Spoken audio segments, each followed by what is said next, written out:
Ok. Nesse vídeo eu vou estar falando um pouco sobre doutorado nos Estados Unidos. Vou tentar demonstrar as minhas experiências ao longo dos anos, analisando candidatos que aplicaram para doutorado, o que deu certo, o que deu errado, e dar algumas dicas, principalmente para quem é estudante brasileiro, de como conseguir tornar o seu currículo um pouquinho mais atrativo para ter uma chance um pouquinho mais forte de ser selecionado numa universidade americana de ponta, ok? Tá, só um disclaimer inicial de quem sou eu. Tá? Meu nome é Samuel Pagliarini, eu sou professor na CMU, na Carnegie Mellon. Na minha pesquisa eu faço bastante design de circuito integrado, trabalho também com segurança de hardware.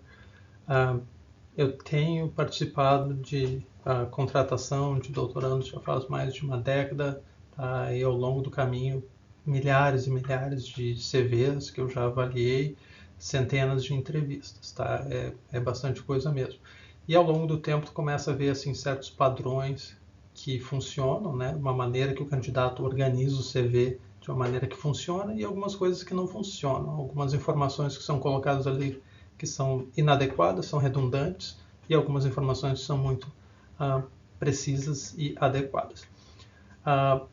Mas, assim, nessa última década toda avaliando CV, muito pouco candidato brasileiro aparece aqui para nós. Tá? Isso é uma realidade para todas as universidades americanas. Brasileiros, em geral, nem tentam aplicar para universidades americanas. O porquê eu não sei explicar, mas eu vou comentar algumas coisas que talvez tenham uma relação que talvez possa explicar o porquê disso. Vamos falar um pouquinho sobre os ciclos de admissão, como é que funciona a admissão, tá? E é mais ou menos assim para todas as universidades grandes, são as chamadas universidades R1, que é um ranking que identifica quais são as universidades que são ativas em termos de produção de pesquisa, tá? No papel, todas as universidades costumam dizer que tem dois ciclos, tem o Fall e o Spring. Tá? Isso não é exatamente a realidade. A realidade é o Fall, tá? Que é o maior ciclo quando os doutorandos de fato são selecionados. Tá? O que é o ciclo? Normalmente é como está mostrado aqui na figura, mais ou menos ali por setembro, outubro, abre a janela. Ela costuma fechar ali por dezembro, começo de dezembro, meados de dezembro. As avaliações, né, os professores começam a olhar os currículos final de dezembro até meados de janeiro. E aí tem um período de entrevistas, até que lá por dia 15 a 20 de fevereiro saem os resultados. Tá? Esse ciclo do Fall ele é mais ou menos 10 vezes maior que o ciclo do Spring, então é de fato, tá? Essa é a tua janela, são 2, 3 meses de janela por ano que tu deve considerar preparar o teu CV, o teu application package para submeter. Vamos falar então do application package, o que é, né, esse pacote que tu tem que preparar, esse dossiê que tu tem que preparar. São 4, 5 itens que normalmente são pedidos. Tá? Tu tem que preparar o teu currículo, tu tem que preparar uma espécie de carta de motivação, tá? um essay, que é, digamos assim, uma redação, né, explicando por que tu está aplicando para aquela vaga. O teu histórico escolar, que são os transcripts, as cartas de recomendação e opcional, depende da universidade, depende do programa, tu vai ter que preparar os teus test scores, que são os exames de língua, basicamente coisas tipo TOEFL e IELTS. Aqui nesse slide eu ordenei, tá, o que eu considero a ordem de importância desses 4 componentes. Eu já tirei os testes de língua fora, que ali não tem muita importância, né? Simplesmente tem que passar e pronto. Mas eu botei em ordem, tá? E eu botei na seguinte ordem: o teu histórico escolar é o mais importante, seguido do CV, das cartas de recomendação e depois da carta de motivação, tá? Por que eu considero que o histórico escolar está lá em cima como mais importante? Porque o histórico escolar ele vai te dizer, né, para o professor que está avaliando o teu currículo, ele vai dizer de onde é que tu veio, né, qual universidade que tu cursou, e vai dizer o teu GPA. e a gente leva isso muito em consideração. Tem que lembrar que doutorado nos Estados Unidos, a gente aceita alunos vindo direto da graduação, não precisa ter mestrado. Então, o que é o nosso nivelador? Como é que a gente julga os candidatos? É como que eles foram na graduação, que notas que eles tiraram, tá? No textinho aqui embaixo, nessa caixa de texto, eu coloquei o que é o caso típico, tá, de um candidato que é um daquele estilo no-brainer accept, que é o cara que vai ser aceito e que não precisa nem pensar muito a respeito. É um caso assim, meio óbvio de ser aceito. Tá? Vai ser um aluno que ele tem um GPA muito alto, tá? Próximo de 4.0, de uma universidade bem reconhecida. Tá? Aí estamos falando de Harvard, Berkeley, Stanford e por aí vai. Tá? Outra coisa que tem, normalmente que a gente vê nos candidatos de sucesso, é que eles foram nomeados para o Dean's List, que é a lista que o reitor faz dos candidatos, dos alunos que mantêm um GPA muito alto durante vários semestres. Tá? É algo que a gente não tem no Brasil, mas aqui a gente valoriza isso. A gente também valoriza quando o candidato fez coisas interessantes fora da sala de aula. Tá? Não é só a sua performance em sala de aula, não é só as notas. O que foi feito fora de sala de aula, incluindo pesquisa, tá? Conta bastante. Um candidato, tá? Que tem esse perfil no-brainer admit, tá? O que mais que ele vai ter? Cartas de recomendação muito, muito fortes, tá? As cartas de recomendação vão simplesmente dizer coisas incríveis sobre o candidato e as coisas que ele fez, certo? Normalmente escrita por professores que têm um nome reconhecido, ou se for uma carta vindo da indústria, de repente é alguém que é manager, é alguém que é um chefe numa empresa bem reconhecida, de nome bem reconhecido, tá? E no final vem a carta de motivação, e ali não tem tanta importância, tu só não pode dizer muita besteira ali, tu só precisa fazer uma carta de recomendação, carta de motivação, que ela seja razoável, tá? Porque ela, de fato, ela importa um pouquinho menos. Falando um pouquinho mais sobre o histórico escolar, tá? Nesse slide aqui eu estou tentando fazer uma comparação entre o que é um histórico escolar tradicional, que um professor aqui numa universidade americana vai bater o olho e vai simplesmente entender tudo que está ali, versus, né, o histórico escolar de um aluno que veio de uma universidade brasileira. Aí eu representei ali com o vira-lata caramelo, tá? Mas, brincadeiras à parte. O que tem de diferente, tá? Tu pega um transcript de um aluno que veio de uma universidade americana, primeira coisa, tu vai reconhecer o nome da universidade, as notas que o aluno tirou vão estar numa escala, né, até 4.0, que é o tradicional, a escala do GPA, né? E tu vai ler ali o nome das disciplinas e vai fazer sentido, tu vai conseguir identificar o que a pessoa estudou de fato. Já, tá, por um histórico escolar de um brasileiro, fica muito mais difícil para um professor que não tem familiaridade com as universidades brasileiras entender o que tem naquele transcript. Tá? Primeiro que o nome da universidade já é desconhecido. Tá? Mesmo as melhores universidades do Brasil, as pessoas não reconhecem o nome. Pode ser a melhor universidade federal que tu consiga imaginar, pode ser USP, pode ser Unicamp, pode ser o que for. As pessoas não reconhecem. Tá? E depois vem a questão das notas, que a gente tende a utilizar um sistema diferente. Em vez de utilizar um sistema numérico, como o GPA, às vezes vai utilizar letras, vai utilizar um sistema ABCD, ou vai utilizar numérico, mas com base 10, ou às vezes com base 100. Tá?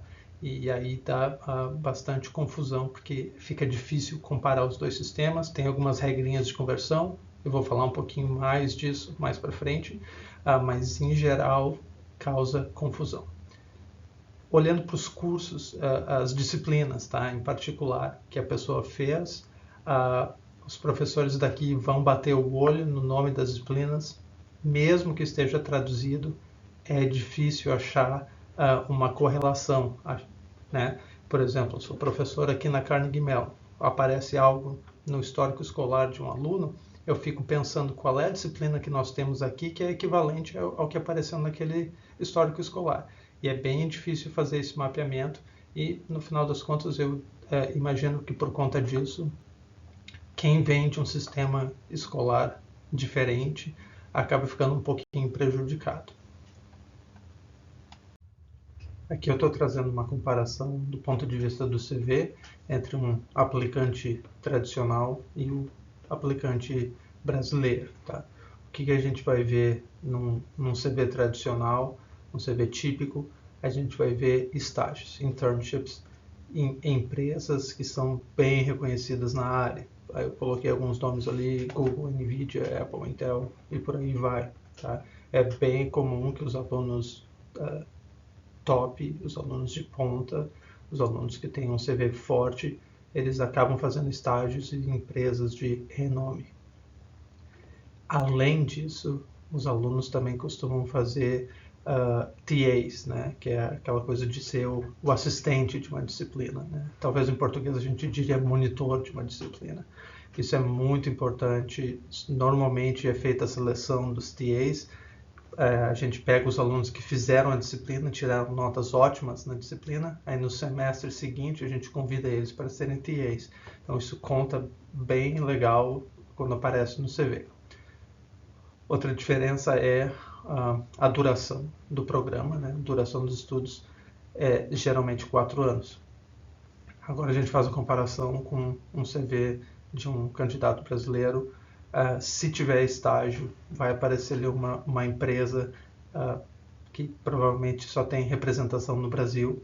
Né? É difícil aparecer um estágio em alguém que fez uma empresa que tenha, digamos assim, um reconhecimento global e tem uma filial no Brasil. Normalmente não é esse o caso. Normalmente é uma empresa local que as pessoas não conhecem. Os alunos que por acaso fazem monitoria acabam não colocando no CV, isso é uma pequena falha, um deslize, tem que colocar, isso é importante. E o outro detalhe é que os programas de engenharia no Brasil tendem a ser 5 anos. Tá? Isso não é bem entendido e às vezes pode passar como talvez uma dificuldade extra, que a pessoa matriculou num programa de 4 anos e só conseguiu se formar em 5 anos. Né? Esse seria o pior caso, uma interpretação errônea da duração do programa. Agora falando um pouco sobre as cartas de recomendação. Tá? O que é uma carta de recomendação típica, uma carta de recomendação forte que a gente recebe? As cartas tendem a ser longas, tá? 2, se não 3 páginas, inclusive às vezes até 4 páginas a gente recebe, tá? Detalhando com cuidado as qualidades do candidato e fazendo comparações daquele candidato em relação aos seus peers, né, aos seus colegas, o pessoal da mesma turma, o pessoal que fez a mesma disciplina que aquele candidato fez, e a gente tenta às vezes colocar uma noção de ranking, né? Essa pessoa está no top 1% dos alunos que eu já dei aula, dos alunos que eu já orientei, top 1%, top 5%. Se aparece isso na carta de recomendação, a gente vê com muito bons olhos. Tá? Depois, outra coisa que a gente olha é quem escreveu a carta. Geralmente, quem escreve a carta são professores de renome, né? São professores que têm reconhecimento internacional. Né? Isso aparece assim, de uma maneira muito positiva. As cartas tendem a ter uma cara, assim, tá? A apresentação da carta extremamente profissional, sempre com o timbre da instituição. Tá?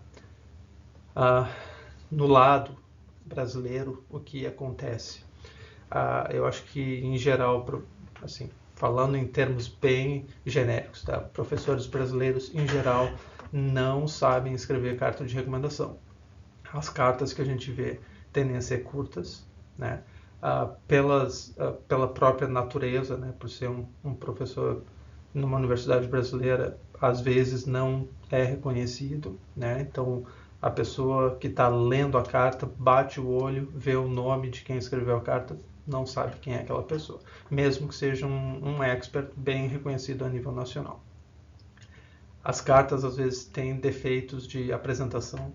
Elas vêm em formato A4 em vez de leather, né, que é o padrão aqui, e vem sem o timbre da instituição. É simplesmente uma folha em branco em que o professor descreve ali o que o aluno fez.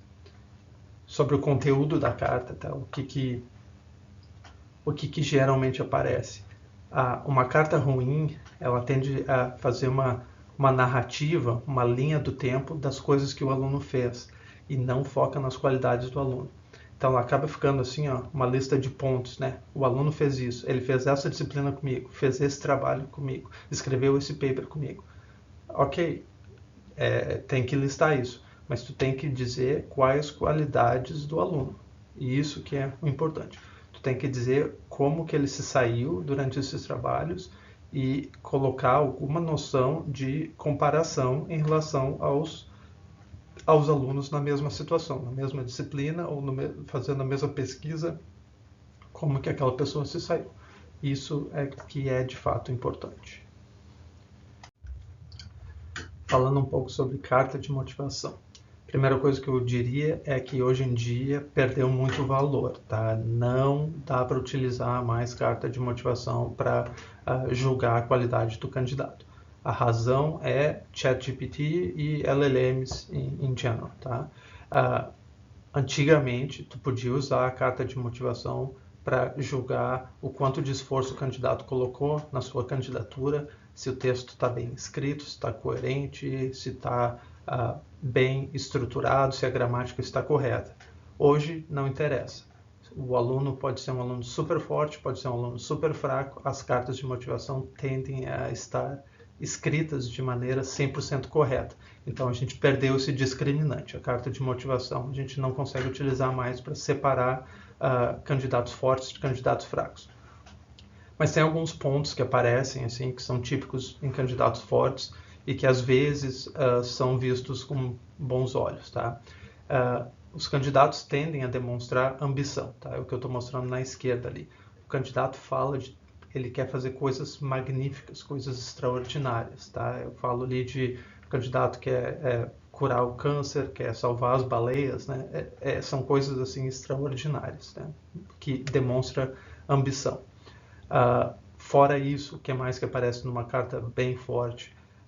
Alguma noção de falar bem do programa para o qual a pessoa está aplicando. Isso já implica que a carta tem de ser direcionada, tu não pode usar uma carta genérica para todas as tuas aplicações, tem que especificar um pouquinho para cada uma. A carta também, as cartas fortes em geral, elas listam, né, o nome dos professores com que a pessoa quer trabalhar, coloca ali o nome de cada um, coloca uma frase ou duas de cada professor. Quero trabalhar com fulano porque ele é líder na área de XYZ e eu quero fazer minha pesquisa nisso, né? Então isso pesa muito bem, pesa legal e é importante, tá?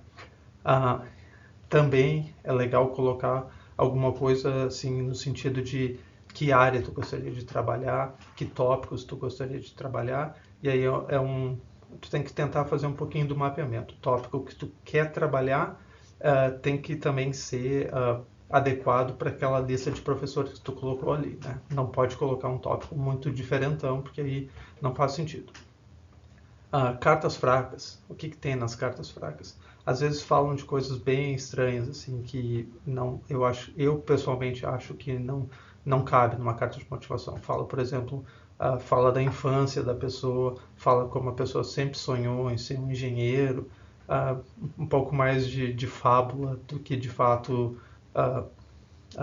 né, uma motivação para por que a pessoa está tentando fazer um doutorado nessa universidade. Então, às vezes, isso fica meio estranho, tá? Não é só brasileiros que fazem isso, candidatos de todas as nacionalidades acabam fazendo isso e, pessoalmente, para mim, eu acho muito estranho que isso apareça numa carta de motivação. Dito isto, né, o que fazer a respeito? Então, agora a apresentação ela muda um pouquinho de tom e eu vou começar a falar assim, mais de algumas dicas pontuais de como dá para melhorar o seu application package, o seu CV, o seu histórico escolar, como que dá para adequar tudo para deixar um pouquinho mais fácil para o avaliador, de repente, enxergar as qualidades que tu está tentando demonstrar no teu dossiê. Sobre o histórico escolar, o que dá para fazer? Bom, é mais ou menos limitado, porque tu pega o histórico escolar que foi emitido pela universidade, tu não consegue modificar ele. Mas o que tu pode fazer é tradução, tá? Tu pode fazer uma tradução adequada, principalmente do nome das disciplinas. E tu pode anexar isso ao histórico escolar. Tu pode preparar um PDF adicional, uma página só com traduções, coloca isso no final do teu histórico escolar para ajudar o leitor a entender quais foram as disciplinas que tu fez. Tá? E eu trago um exemplo aqui, por exemplo, Concepção de Circuitos Integrados 2. Tá? Se tu fizer uma tradução literal, vai sair Conception of Integrated Circuits. Isso não existe em inglês. Tá? O que vai aparecer, uma disciplina talvez similar, seria Advanced Digital Design, Advanced Chip Design, algo nessa linha. Então, tu tem que fazer uma tradução com o contexto correto, tá? Outra coisa, tá? Que ajuda muito. Tu tem que achar uma maneira de explicar o teu GPA, né? Ou a tua média, a tua nota final, né? Que seria a média de todas as disciplinas que tu fez. E aqui tem uma pequena cilada, tá? Que é importante frisar. No sistema clássico, aqui nos Estados Unidos, né, a escala é até 4.0, mas como que funciona? Tu faz uma disciplina e a tua nota é uma letra, é A, B, C, e às vezes tem o positivo e o negativo, A+, B+. Né? Só que olha aqui nessa tabela, o que acontece com o caso do A. Se tu tirar, né, a disciplina, né, que tem, tu pode ter a tua nota entre 0 e 100. Qualquer coisa que seja acima de 90 vira A. Quando é feito o cálculo do GPA da média, não importa se tu tirou 90, 99 ou 100, tudo vira A. E tende, tá? Depende do sistema, depende da conversão, tudo que é entre 90 e 100 tende a ser convertido para 4.0. E aí tu faz essa média, que é uma média um pouco com viés, né? Porque ela acaba puxando para cima os As. Se o teu histórico escolar te dá as tuas notas, né, em vez de letra, ela te dá numérico, e tu for fazer a média, tá? E tu fez uma disciplina que tu tirou 100, a outra disciplina tu tirou 90, a tua média vai dar 95. Né? Não é um GPA 4.0, mas um aluno que fez nesse sistema aqui, ele vai tirar A e A, o GPA vai dar 4.0, que é um GPA perfeito. Tá? Tem que prestar atenção nesses detalhes, como é feita a conversão, para não parecer que tu tirou notas piores do que aquelas que tu tirou. A última coisa que eu queria comentar aqui é existem diversos programas de engenharia no Brasil que são extremamente difíceis, né? Então a tua nota final, ela não necessariamente vai ser muito alta, mesmo que tu tenha tido um desempenho excelente. Às vezes é melhor falar sobre o teu ranqueamento do que o teu GPA. Tá? Se tu é o aluno top 1, top 2, top 3 de uma turma de 40, 50, isso é muito, muito forte, mesmo que teu GPA não seja perfeito, não seja o 4.0. Tá? Então isso é legal comentar e vai ser claramente bem entendido, né? Que tu é um aluno top daquela turma. Bom, aqui eu trago alguns detalhes sobre como preparar o CV, né? A primeira coisa que eu já tinha comentado no slide anterior é o ranqueamento, tá? Isso é às vezes mais importante do que o GPA em si, insiste nisso aqui no CV, tá? Outra coisa que tu deve fazer é explicar que o teu programa é de fato de 5 anos, tá? Deixa bem nítido, bem explícito isso. Qualquer experiência que tu fez que tenha a pesquisa envolvida é muito importante ressaltar, né? Se tu fez uma bolsa de iniciação científica ou fez mais de uma, lista todas elas, tá? Um pouco de terminologia, tá? Para ajudar talvez o avaliador quando você está na graduação e você faz um pouquinho de pesquisa, uma sigla que é utilizada é REU, significa Research Experience for Undergraduates. Se tu colocar isso no CV, vai ficar muito positivo e o avaliador vai entender o que é que tu fez. Que tu fez um REU, então tu fez um pouquinho de pesquisa enquanto tu ainda estava na graduação. Isso é bem importante. Se tu teve a oportunidade de publicar durante a graduação, tá? Tem que botar isso no CV muito, muito, muito nítido. Não importa se foi num workshop local, se foi uma conferência nacional, ter uma publicação é sempre, sempre importante, tá? Isso ajuda bastante, tá? Outra coisa, se tu fez monitoria, alguns lugares têm a noção de alunos que dão aula de reforço. Qualquer atividade que tu fez nesse sentido, bota no CV, tá? Conta mesmo. Se tu, em alguma disciplina, tu ficou responsabilizado por dar as notas, corrigir prova ou corrigir trabalho, qualquer noção de serviço que tu tenha feito para ajudar um professor a lecionar uma disciplina, é o que a gente colocaria, assim, de uma maneira geral, como teaching assistantship. E isso é bem legal de colocar no CV, não esquecer de colocar isso. Sobre as cartas de recomendação, tá? Eu acho que aqui é onde tu consegue ter mais impacto, tá? Que tu consegue, de fato, melhorar o teu dossiê se tu prestar um pouquinho de atenção nas cartas de recomendação. Primeiro, sim, de maneira geral, isso vale para todo mundo, não importa a nacionalidade. Obrigatória carta do orientador. Tá? Tem que ter e tem que ser, é a carta mais importante, normalmente tende a ser a carta mais longa, a carta mais detalhada, é obrigatório. Tá? Se tu não tem certeza se teu orientador sabe o que ele está fazendo, o que ela está fazendo, faça perguntas. Converse com seu orientador, pergunta se ele tem familiaridade com as expectativas, né, das cartas que a gente recebe aqui. Tu pode já ajudar, tu pode prover um draft, tá, uma versão inicial da carta, já coloca ali no papel timbrado da universidade, deixa ela já num tamanho adequado, coloca 2, 3 páginas. Tu pode fazer aquele estilo assim bem over the top, não, desde que seja comensurado, tá ok. Tu pode colocar frases de efeito no sentido assim, este é um dos melhores alunos com o qual eu já trabalhei. Outra frase de efeito que é utilizada bem frequentemente é: o meu laboratório perde muito com a saída desta pessoa. Tá? Isso, se aparece numa carta de recomendação, é excelente. Tá? E se tu se envolver no processo, ajudar o teu orientador a escrever uma carta forte, tu tá, na verdade, ajudando a si mesmo. Tá? Outra coisa que eu queria ressaltar, um erro comum que acontece, aí não importa a nacionalidade, é um erro que todo mundo faz, né?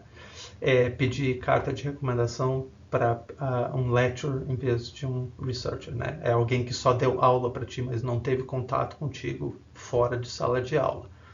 É muito difícil para essa pessoa escrever uma carta convincente, né? O que vai aparecer numa carta de alguém que só teve esse contato de docência contigo? Vai aparecer: fulano fez a minha disciplina, ele tirou A. Né? É isso, a pessoa não tem profundidade, não tem muito o que dizer. Né? Então, evite esse tipo de carta. Tá? O que tu pode utilizar? Se tu fez um estágio, tu pode de repente pedir pro teu chefe, pro teu manager, escrever uma carta. Às vezes é legal ter uma diversidade de cartas, né? 2 talvez vindo do lado acadêmico, uma vindo do lado da indústria, é legal. Se tu tiver feito qualquer colaboração internacional, de repente escrever um paper com alguém de uma outra universidade que está fora do Brasil, pede para aquela pessoa uma carta de recomendação, tá? Que isso conta muito e já demonstra que tu tem um pouco de experiência internacional e tu está pronto para colaborar no ambiente internacional, ok? Então, sobre cartas de recomendação, é isso. Eu diria que aqui é onde é o local que tu pode ser mais estratégico, tá? Para realmente fazer um pouquinho de esforço e ter cartas de recomendação bem fortes que vão te ajudar, vão ajudar a tua candidatura. Aqui já estamos chegando ao final da apresentação. Só quero ressaltar algumas coisas randômicas que ficaram meio... não tinha exatamente onde colocar elas, ficaram meio perdidas, então vou falar aqui. Se durante a tua graduação tu teve qualquer experiência em alguma competição, tu ganhou algum prêmio, isso tem que ser listado no CV, tá? Tem que dar ênfase para isso também. Qualquer posição de liderança que tu tenha tido durante os teus estudos também é legal de colocar. Por exemplo, se na tua universidade tinha algum clube, né, algum clube temático, né, sei lá, um clube de robótica, um clube de rádio amador, qualquer coisa nesse sentido, e tu teve alguma posição nesse clube, tu era o tesoureiro, tu era o presidente, tu era qualquer coisa, coloca isso, é também esperado, né, num CV. Se tu tiver feito mestrado, tá, e teu mestrado for acadêmico, tu fez pesquisa no mestrado, isso ajuda de uma maneira que eu não consigo nem quantificar, tá? Seria o caminho mais fácil para acessar um doutorado nos Estados Unidos é fazer um mestrado primeiro no Brasil. No papel, a gente aceita candidatos que tenham somente graduação, mas se tu vier já com um mestrado, isso te coloca num patamar muito mais competitivo. Tá? Nessa mesma linha de competitividade, qualquer experiência internacional, fez algum estágio, fez um duplo diploma, né, alguma coisa fora do Brasil, isso vai ter um peso muito forte, coloca isso no CV com bastante ênfase. Tá? Sobre o processo de fato de aplicar para o doutorado, tu tem que ter uma noção das escolas que são prioridades e as escolas que são o plano de backup. Tá? É bem comum aplicar para 20, 30 universidades. Tá? Isso é normal, mesmo para os alunos bem fortes. E tem um esforço relacionado a isso. Tá? Tu tem que fazer um pouquinho de fine-tuning nos teus dossiês. Não pode utilizar o mesmo dossiê idêntico para todas elas. Em algumas universidades tem o perfil dos professores que tu pretende trabalhar com é um pouquinho diferente. Então, de repente, o teu CV vai enfatizar uma coisa em vez de outra. Né? A tua carta de motivação vai enfatizar uma área em vez de outra área. Tá? Isso tem que fazer, é obrigatório. Se utilizar o mesmo dossiê, fica meio genérico, não é tão legal. Última coisa, para finalizar, tá? Doutorado nos Estados Unidos nunca é pago. Se te oferecerem um doutorado que tu tem que pagar para estudar, corra para as colinas, tá? É furada, isso não existe. Nenhuma universidade que vale a pena mencionar o nome vai te cobrar para fazer doutorado. O que acontece às vezes, isso é um pouquinho mais comum, é que tu é oferecido um mestrado e de repente é comentada a possibilidade de trocar para um doutorado. Não, também não caia nessa, tá? Essa possibilidade é extremamente remota, a maioria dos alunos não consegue trocar para o doutorado. Então, se tu quer fazer um doutorado, tem que aplicar para um doutorado, ser aceito para um doutorado e ser financiado para fazer um doutorado, né? O doutorado aqui, você é um pesquisador júnior, você vai ser pago para fazer pesquisa, você não paga para estudar, tá? Isso é bem importante entender. Dito isto, eu encerro aqui a apresentação, espero que tenha ajudado. É difícil, né? Não tem como, através de uma apresentação de 15, 20 minutos, conseguir mudar uma mentalidade do sistema, mas eu queria dar algumas dicas assim de pequenas coisas pontuais que tu pode fazer, que talvez ajudem, e espero que ajudem. Obrigado.